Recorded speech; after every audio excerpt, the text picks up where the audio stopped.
이 부활하신 주님께서 제자들에게 나타나셔서 하신 말씀이 Peace to you, Peace to you, 샬롬이라는 단어였습니다.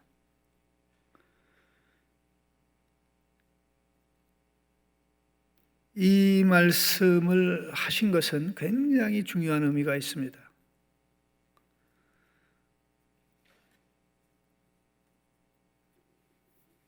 첫째 날 아침에 부활하신, 그러니까 주일에 해당되겠죠? 하신 주님이 저녁에 나타나셨습니다. 근데 주님이 나타나신 곳은 유대인들의 그 두려움과 공포 때문에 제자들이 한 군데 모여서 문을 닫고 있었을 때 주님이 불쑥 나타나셔서 너에게 평강이 있을지어다. 이 평강 혹은 평화 혹은 평안, 이게 우리말로 어떻게 번역되든지 헬라어 단어는 다 똑같은 단어입니다. 에이레네. 이 단어를 기억하는 방법은 왜 이래니. 에이레네가 평안, 평화, 평강이라는 단어인데, 예수님이 처음 나타날 때도 이 말씀하셨고, 그 다음에 제자들이 예수님을 보고 기뻐할 때 그들에게 사명의 말씀을 하면서 또 말씀하셨습니다. 21절에 너희에게 평강이 있을지어다. 에이레네, 너희에게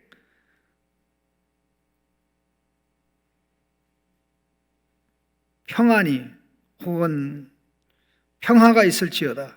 아버지가 나를 보내신 것 같이 나도 너희를 보내노라 그랬습니다.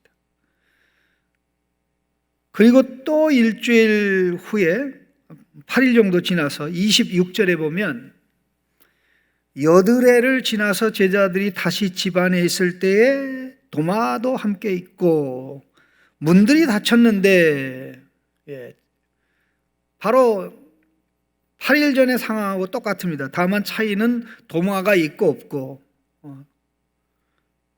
지금은 도마가 있습니다. 또 동일하게 예수께서 너희에게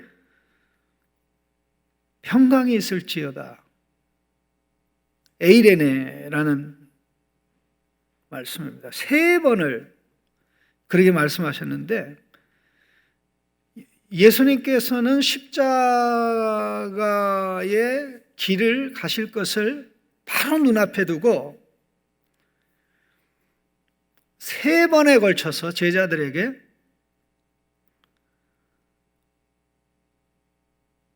내가 너희에게 평안을 줄 것이다 라고 말씀했습니다. 부활 이후에 3번 말씀하시고 십자가의 길을 가시기 전에 3번 말씀하시고, 둘 다 3번 다 똑같습니다. 예수님이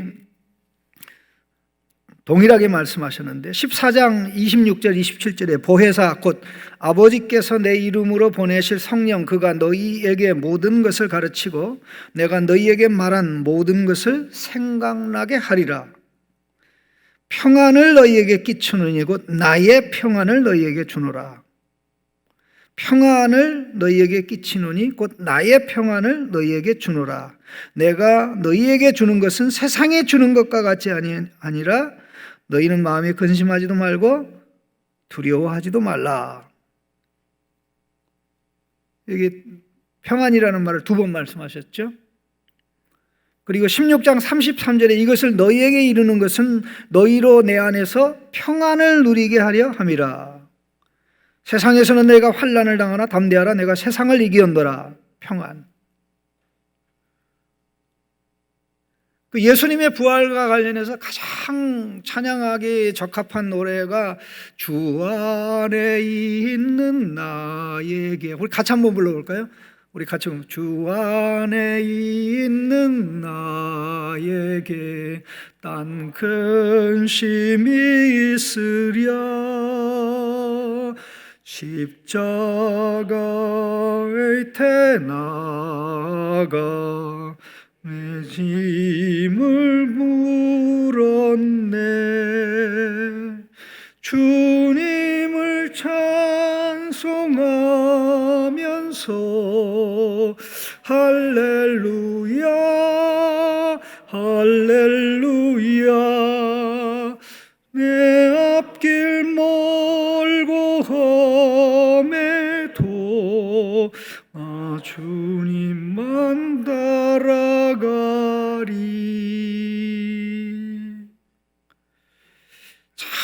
저는 참 어리석다는 생각을 합니다.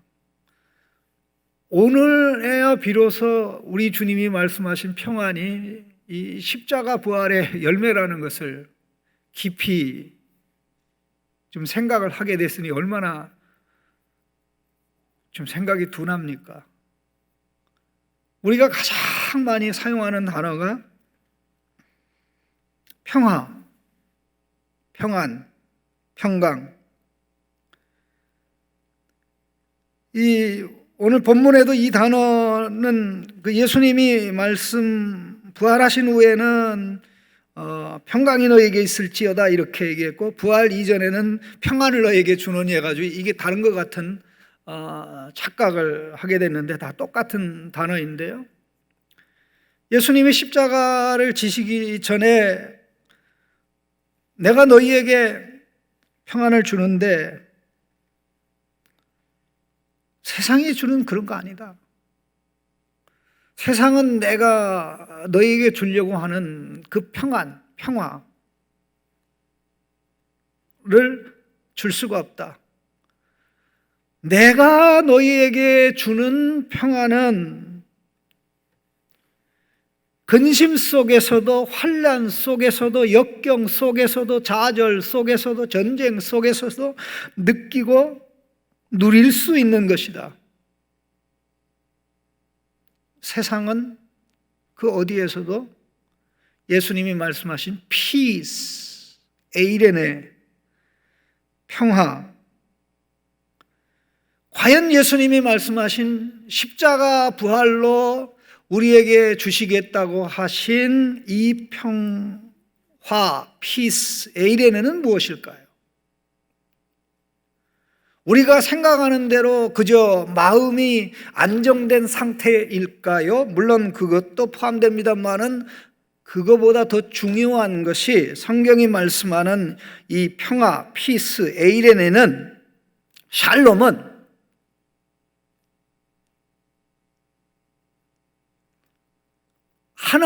하나님과의 관계 회복입니다. 하나님과의 관계 회복인데, 하나님의 진노와 저주를 받는 자식에서 하나님의 사랑과 복을 받는 자식으로 법적인 관계가 회복된 걸 말합니다. 이 말씀을 하시기 8일 전에 예수님께서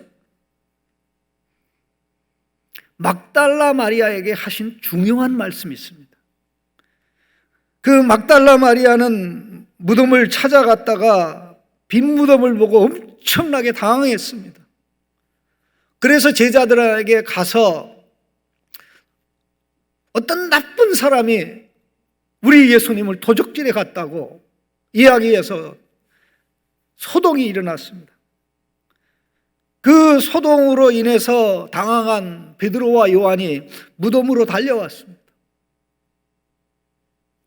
마치 한편에 이 베드로와 요한이 무덤을 달려오는 모습을 보면 한편의 드라마 같습니다. 그런 드라마도 없습니다.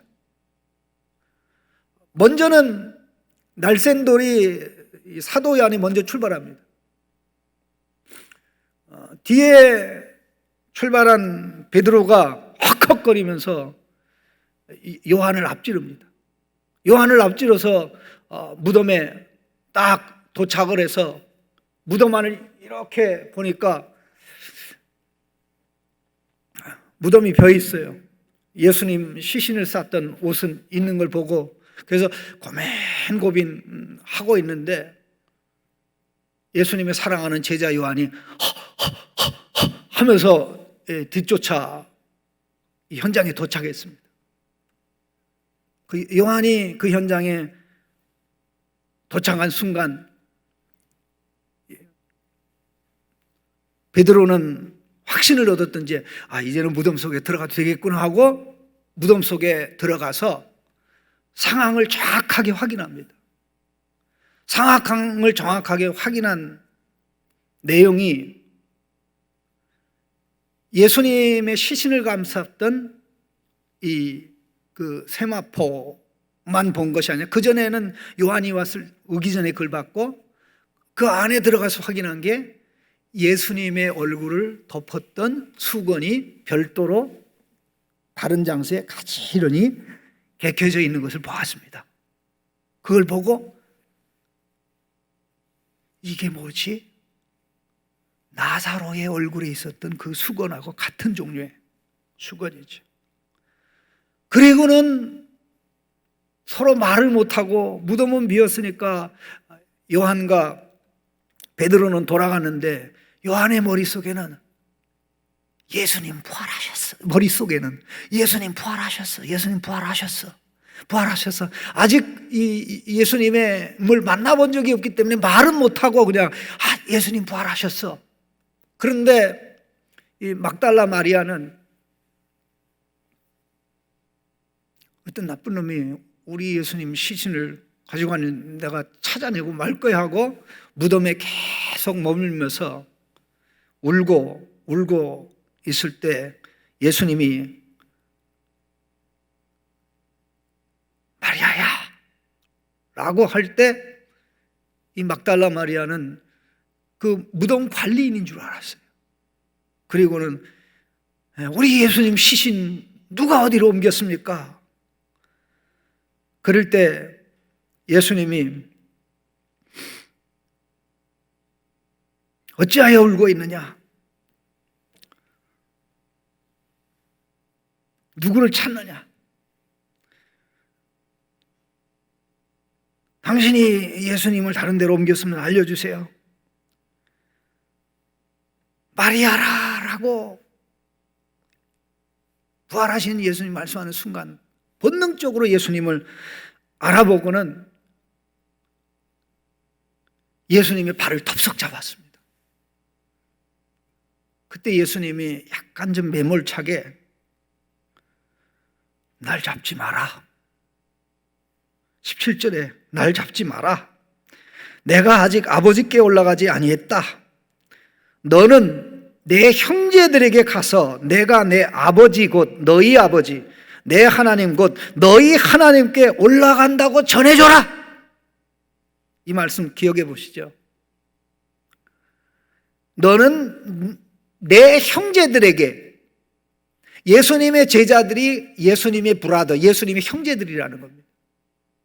예수님의 제자들이 예수님 형제들이, 예수님이 십자가 부활 사건 이전에 제자들에게 친구라고는 불렀어도 형제라고 부른 적은 없습니다. 예수님이 십자가 부활 사건 전에 하나님을 부를 때 나의 하나님이 너의 하나님이라고 하신 적 없어요. 그 다음에 나의 아버지가 너희 아버지라고 하신 적이 단 한 번도 없어요. 그 십자가 부활 사건으로 말미암아 제자들과 하나님과의 관계가 완전히 바뀐 거예요.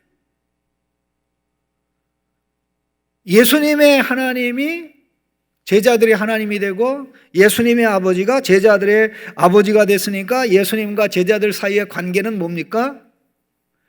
형제 관계가 된 것이죠. 한 가족이죠. 예수님의 십자가 부활은 진노와 저주의 자식이 되어 고통과 아픔 가운데 있는 우리의 모든 죄를 예수님이 감당하시고 아들, 딸인 우리가 해야 됐던 순종을 예수님이 하심으로 인해서 쫓겨났던 저주와 진노 아래 있던 이 하나님의 아들, 딸들이, 사단의 노예 아래 있던 하나님의 아들, 딸들이 하나님의 아들, 딸로 회복되는 대구원의 역사입니다. 우리 주님은 그것을 이 제자들에게 알려주기를 원했던 겁니다. 근데 마리아가 이 심부름을 그대로 했습니다. 18절에 막달라 마리아가 가서 제자들에게 내가 주를 보았다 하고 또 주께서 자기에게 이렇게 말씀하셨다고 한 이후 그날 저녁에 나타나셔서 너희에게 평강이 있을지어다. 너희에게 평강이 있을지어다 이렇게 말씀한 겁니다. 법적인 관계가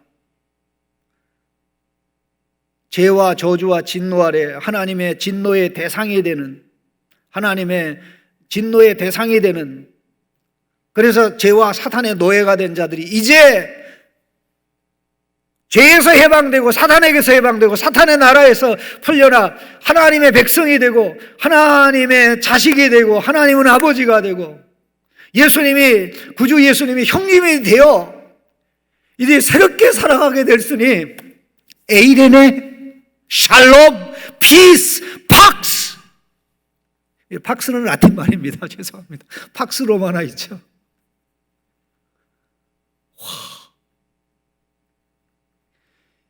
이거는 그냥 단지 느끼는 정도가 아니라요,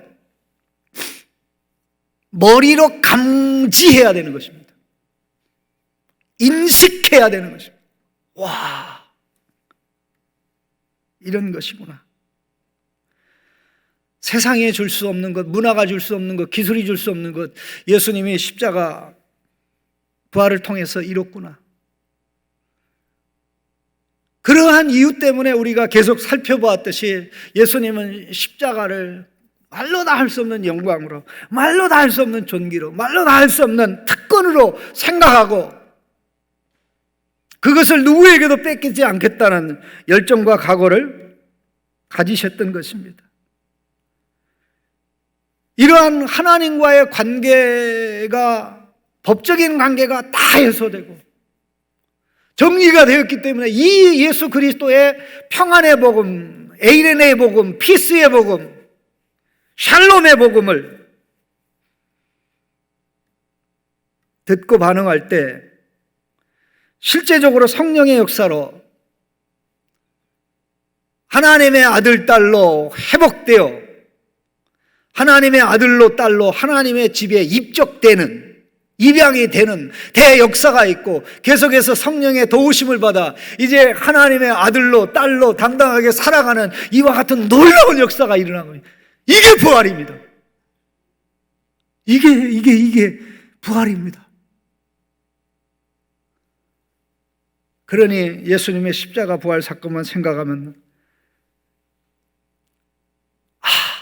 이제 살았다. 아멘. 이제 살았다. 이제 살았다. 이게 사는구나. 이게 사는 것이구나. 하나님의 아들로, 하나님의 사랑받으며, 하나님의 딸로, 하나님의 사랑받으며, 이러한 피스와 샬롬과 에이레네의 삶을 우리 주님이 우리만 가지고 독점하고 살기를 원하지 않고 이 샬롬을 전하는 자로 살기를 원하시는 겁니다. 왜? 나는 말씀을 들어서 그 혜택을 누리고 있는데 아직도 그 혜택을 받아 누려야 될 샬롬의 혜택, 샬롬의 축복, 피스의 축복, 혜택을 누려야 될 사람들이 많습니다.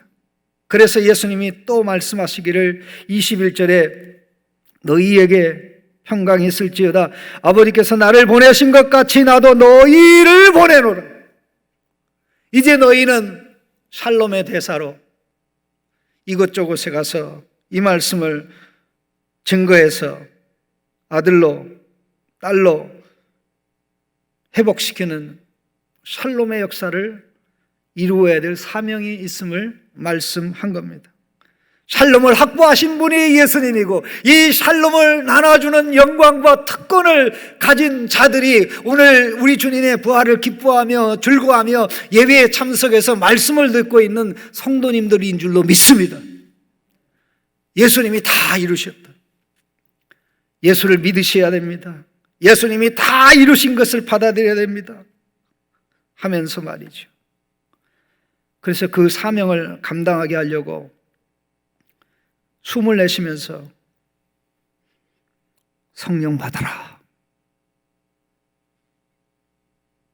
성령을 통해서 예수님이 우리에게 가져온 피스, 샬롬이 얼마나 위대한 것인지 이해하고 깨닫고 그 예수께서 이루신 평화의 다리를 건너서 하나님 아버지 품에서 하나님의 사랑받으며 살아가고 그 받은 평화와 샬롬 피스를 누리면서 사람들에게 전해서 하나님의 품으로 돌아오게 하는 이 일이야말로 부활의 기쁨에 참여하는 성도들에게 주시는, 부활하신 주님이 우리에게 주시는 사명인 것입니다. 예수님이 무슨 말씀하셨습니까? 내가 가야 성령이 오신다. 내가 여기 계속 머물러 있는 것보다 성령이 오시는 것이 훨씬 낫다. 예, 그렇습니다. 예수님이 십자가의 길을 가시기 전에는 예수님이 제자들과 함께 있어도 예수님이 제자들 속으로 들어올 수도 없었고, 예수님이 제자들과 함께 있어도 예수님이 제자들과 함께 옆에 있는 동안에는 성령을 그들에게 부어주실 수가 없었습니다. 그래서 예수님이 가야, 즉 십자가 부활을 통해서 승천하여 하나님에게로 가셔야 실제적인 피스, 샬롬, 이 은혜를 가지고 성령이 와서 우리를 하나님의 아들로 딸로 회복시키고 하나님의 아들로 딸로 살아가게 하는 것입니다.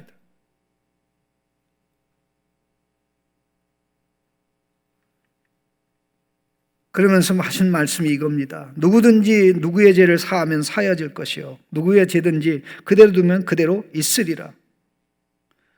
누구의 죄를 사할 수가 있습니까? 예수 믿는 사람은, 예수님을 영접하는 사람은 하나님께서 그 모든 죄를 용서하고 아들로 딸로 받아줍니다. 그 선언이겠죠. 예수님을 거부하는 사람은 그 어떤 것이든지 죄는 해결되지 않습니다. 바로 복음의 원리적, 원칙적 선언인 줄로 믿습니다. 오늘 우리는 피스의 혼란 시대, 샬롬의 혼란 시대에 있습니다. 너무나 주관적이고 너무나 세속적이고 너무나 정말 내용이 없는 감상적인 평화를 이야기하고 있습니다. 적을 제압하고 쓰러뜨리고 넘어뜨리고 적이 응수할 수 없게 하는 막강한 힘을 가지기 전에는 평화가 없습니다. 맞습니까? 예수님이 사단과 싸워 십자가에서 이기고 부활하심으로 승리를 선언하신 것이 아니면 Peace to you, 너에게 평안이 있을지어다. 너희와 하나님과의 관계가 회복돼 이제 하나님의 복을 누릴 수 있고, 이 평안은 사단이 어떤 것이 더 이상 깰 수 없다. 어마어마한 위대한 것을 이루셨기 때문에 그게 가능한 겁니다. 이게 없는 상태에서는 허망한 것뿐입니다. 죄를 이기지 못하게 하는 평안, 거룩한 삶을 가도록 하지 못하는 평안, 하나님을 사랑하고 자식의 모습을 가지고 살게 하는 이 거룩한 열정을 만들어내지 않는 이 평안은 다 우리를 노예로 만들어버리는, 죄악에 빠지게 하는 거짓된 평화일 뿐입니다. 예수 그리스도 안에만, 주 안에 있는 우리에게만 참 평안이 있습니다. 참 평화가 있습니다. 이것을 누구보다도 우리 성도님들이 100%, 200%, 300% 최고로 누리실 수 있기를 주님의 이름으로 축복합니다. 우리 옆에 있는 성도에게 Peace to you, Peace to you, Shalom to you. 평안, 하나님이 주시는 평안, 예수 그리스도의 십자가와 부활로 주시는 평안을 누리며 삽시다. 다시 한번 평안, 평안 기도하겠습니다.